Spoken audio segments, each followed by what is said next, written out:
Well, what we had here was the election of not only a president and vice president being elected for the American Farm Bureau, but what that also did is freed up a seat and possibly two seats in the Midwest District for American Farm Bureau.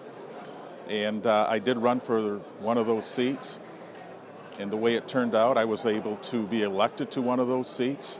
So I now represent the Midwest on the American Farm Bureau board, and very excited about that and very appreciative of all the people that voted, and especially for all the hard work the board did in helping me be able to obtain that position. Yes, the Midwest region is made up of 11 different states, and it is the breadbasket of the Midwest.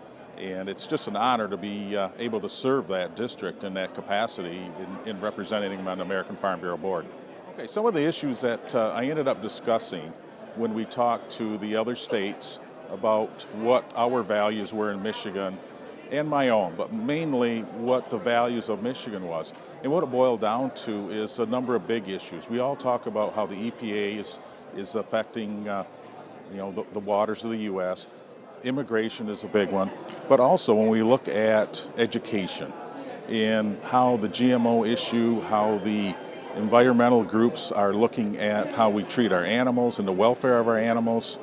It's a big issue that it happens not only in the Midwest, but throughout this country.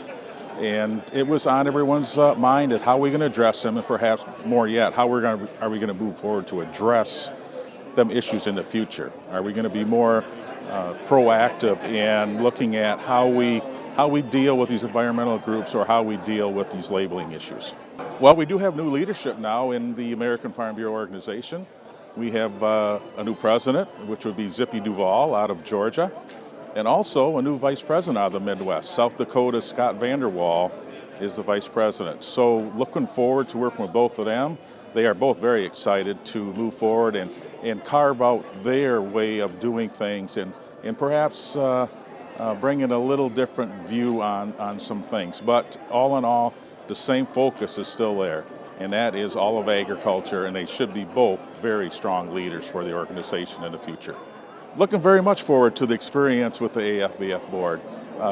Known these guys now for a period of time, very good individuals, but also with the diversity that Michigan has in its state with the different commodities. I look forward to bringing that perspective to the American Farm Bureau, and especially to the Midwest, where perhaps they do not know on some of these issues that Michigan has the expertise on.